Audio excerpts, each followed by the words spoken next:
Bonjour, c'est Jacques Frantz. Je suis le parrain de ITV Célébrité Interviews.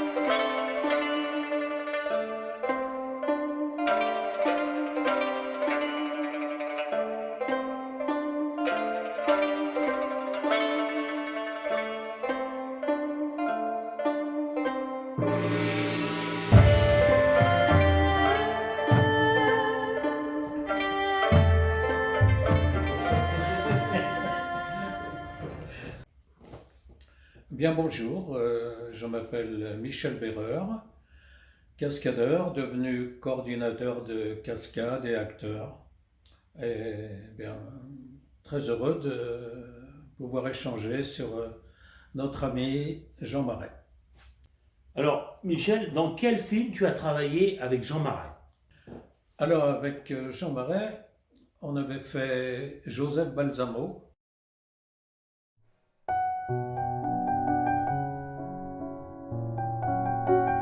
Mhm.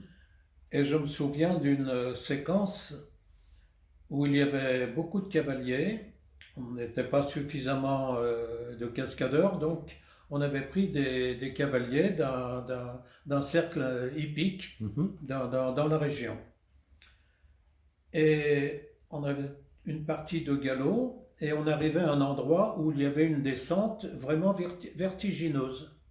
Et là, les cavaliers du club hippique Mhm. n'ont pas voulu descendre. Ah. Mais Jean Marais, le premier, alors bon, nous les cascadeurs, bien sûr, on a suivi, mais les cavaliers du club hippique n'ont jamais voulu descendre. Ils nous ont pris pour des fous. Et Jeannot était le premier à descendre sans problème.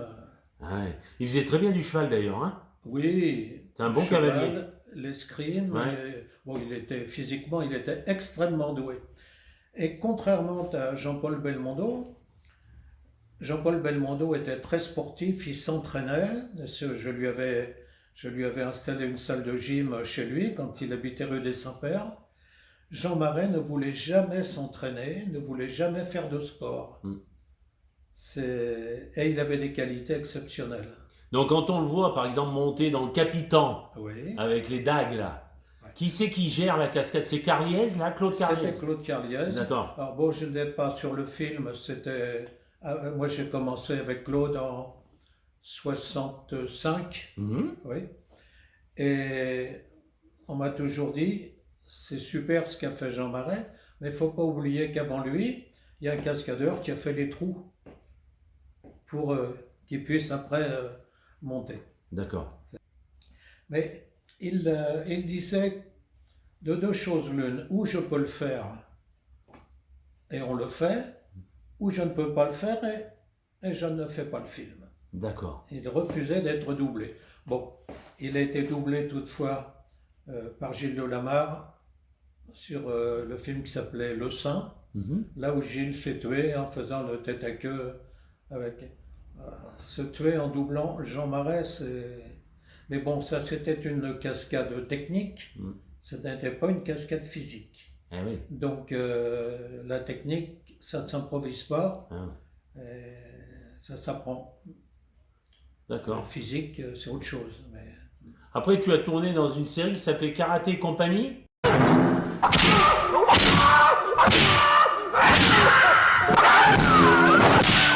Alors, Karateka et compagnie, oui. Ça, c'était une série qui a duré plusieurs mois. Mhm. On a tourné dans tout le sud de la France, sud-ouest, sud-est. D'accord. Et j'ai une anecdote où, avec Daniel Breton, qui était mon partenaire quand j'étais prof, il était mon assistant, Bien sûr. prof d'arts martiaux, et on a beaucoup travaillé ensemble. On avait un numéro de music hall qui s'appelait Les Samouraïs, avec lequel on a fait quasiment le tour du monde. Et il y a une séquence où il y a des bagarres. Daniel et moi, on gagne tout. Et Jean Marais doit entrer dans la maison où on est, Mhm. juste à la fin de notre combat, et il doit nous mettre une grosse tête, quoi. Bien sûr. Et Jean Marais, quand il a vu ce qu'on faisait avec Daniel, il a dit non, non, c'est pas possible, c'est ridicule que j'arrive avec ce qu'ils ont fait, que je puisse leur casser la figure. Ouais, bien C'est sûr. pas possible. Ouais, ouais. Alors, metteur en scène dit bon, ben, c'est pas grave, Jeannot, on va couper la séquence. Ah, il n'en est pas question. Ce qu'ils ont fait, c'est superbe, on va changer le scénario. Ouais, alors c'est un peu le principe de Jean-Paul Belmondo Voilà. qui est toujours en train de mettre en lumière ses cascadeurs. Voilà, absolument. Pareil. Et donc, notre combat a été conservé. Et puis, il a fait changer ce qui était dans le scénario pour que ça se passe finalement Bien sûr. très bien. Bien sûr. Ouais. Donc après, tu n'as plus fait quelque chose avec lui? Ben oui, mais Karateka et compagnie, ça a duré Bien je sûr. ne sais pas combien de mois, parce Ouais, qu'il y ouais, avait, ouais. il y avait, je sais pas, peut-être 5 ou 6 épisodes. Ah, ouais, ouais. Donc j'étais du premier jour au dernier jour. Bien sûr. Après, tu n'as plus rien fait. Avec lui, non, non, ben non. Ah ouais, Mais je l'ai quand même revu plusieurs fois. bien sûr. Bon, je l'avais invité une fois au restaurant à Pont-d'Orly, Mhm. où il y avait un spectacle. Et ma compagne de l'époque, qui était danseuse, Mhm. était dans le spectacle. D'accord. Donc il était venu avec moi pour voir le spectacle et on avait dîné à Pont-d'Orly. Puis une autre fois, il me dit tiens Michel, qu'est-ce qu'on dîne ensemble? Bah, je dis oui, pourquoi pas. Alors il me donne rendez-vous à la Rose Bleue, Ah, un restaurant qui était à Pigalle, hein? que je ne connaissais pas, et c'est un restaurant homosexuel. D'accord. On est invité par le patron, et le patron était l'ami d'un grand comédien américain, Charlton Heston, Ah, qui était là. d'accord. Donc on a dîné tous les quatre à cette table, et puis Jean Marais me dit, tu sais, tu es en train de compromettre ta réputation. Mais c'était un homme exceptionnel. Ouais, D'abord, il était très beau, bien sûr. grand beau mec, intelligent, euh, on pouvait parler de tout, Bien sûr. très cultivé, Bien sûr. et il était classe, et beaucoup d'humour.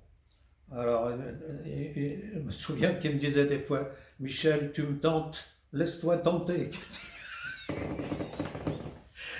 Mais il n'a jamais eu un geste déplacé, jamais de... C'était formidable, c'est vraiment... Un gars super, quoi. Et sur Karateka, on avait fêté mon anniversaire. Mhm. Alors les copains cascadeurs avaient fait un pot Bien sûr. le soir. Et Jean Marais, bien sûr, a été invité avec les gens du tournage. Et là, il me donne une enveloppe. Alors j'ouvre l'enveloppe, et là je vois qu'il y a beaucoup d'argent. Ah, Alors je me sens un peu gêné, je dis non, Jeannot, je ne peux pas accepter. Il me dit, ah, tu vas pas me faire ça. Je ne te connais pas suffisamment intimement pour savoir ce que tu aimes. Si j'achète un objet, si je t'offre quelque chose qui ne te plaît pas, c'est pas bien. ouais, Donc avec ça, tu achèteras ce qui te fait plaisir. bien sûr. Mais ça correspondait à 2 jours de tournage. Et on était quand même bien payés, les cascadeurs. Donc c'est la classe, c'est la délicatesse. Ouais. Un grand monsieur. Voilà. Alors, quels sont les plus beaux moments que tu te rappelles avec Jean Marais? En relation privilégiée par sa gentillesse et sa modestie. C'était une star, mais il se comportait comme monsieur tout le monde. Et à la base, qui c'est qui s'est occupé le plus de lui? C'est Gilles Delamarre ou Claude Carliez? Ouais, c'est Claude Carliez, bien sûr, puisque Gilles Delamarre, c'était surtout les cascades mécaniques. Mhm. Bon, il a fait aussi avec Jean-Paul dans L'Homme de Rio, c'est évident, mais c'était surtout des cascades mécaniques. C'est lui qui a mis le pied à l'étrier à Rémi Julien, entre autres. Bien sûr. Et Jean Marais, donc, faisait des cascades physiques, mais n'aurait pas fait de cascades mécaniques, qui sont des cascades techniques et non pas physiques. Bien sûr. Ouais. Voilà. Ça, c'est la différence entre les gens avec qui il a travaillé. Par contre, Claude Carliez, ancien épéiste, maître d'armes, donc il a appris facilement ou il savait déjà manier? Non, non, il a appris avec Claude. D'accord. Et Claude était un excellent pédagogue et lui a appris à manier l'épée comme on le voit dans les films. Là. Bien Ça, sûr. c'est Claude Carliez, c'est sûr. D'accord. On a fait les Good Old Days à Leeds. C'est encore une télévision formidable. Bien sûr. Leeds, il y a 3 villes, c'est Leeds, Bradford et la troisième, je ne sais plus. Bon, ça représente quelques millions d'habitants. Mhm. Et pour les Good Old Days, c'est dans un vieux théâtre. Et les gens doivent venir en costume d'époque, avec des voitures d'époque. Alors, ils sont tirés au sort. Donc les gens se font des costumes, achètent des costumes Ouais. pour venir. D'accord. Et puis, bon, bah, ils sont des fois tirés au sort 5-6 ans après. Donc la robe, elle est devenue trop petite. Mais il y a une ambiance dans ce théâtre, Formidable. c'était fabuleux. Donc on a fait les Good Old Days, qui était vraiment une grande télévision. Et puis des croisières avec le paquebot France. On faisait 2 fois, entre 2 films, si on n'avait rien, allez, on part sur le France.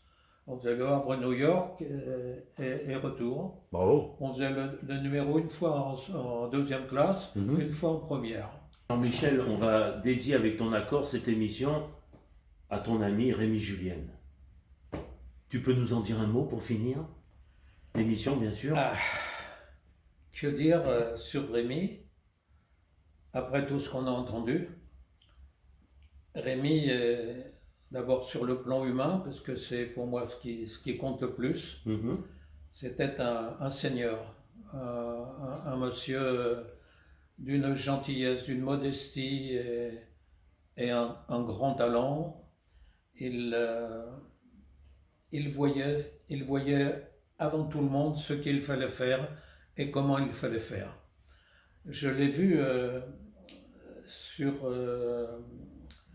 un film qui était produit par Walt Disney, Condorman. Mhm. On avait une poursuite avec des Porsche et on tournait dans l'île Sainte-Marguerite. Il y avait un virage, mais vraiment en épingle à cheveux. Mhm. Il fallait le faire avec un tête à queue, Mhm. sinon il aurait fallu faire des manœuvres. Donc ça a été démarré avec, je crois que c'est Jean-Claude Lagnaise ou Touroul, Raymond Touroul, Mhm. qui étaient des pilotes professionnels. Mhm. Et ben, le tête à queue n'était pas bien fait. Alors Rémi Julien lui dit, mais merde, quand même, il a pris la voiture, parfait. Et pourtant, les autres étaient des champions qui faisaient le Monte-Carlo, qui faisaient tous les grands rallyes. Rémi avait une dextérité extraordinaire. C'était le numéro 1 des cascades mécaniques, voiture et moto. On a fini. Merci, C'est vraiment très agréable à vous écouter. Les anecdotes, Franchement.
Bonjour, c'est Jacques Frantz. Je suis le parrain de ITV Célébrité Interviews.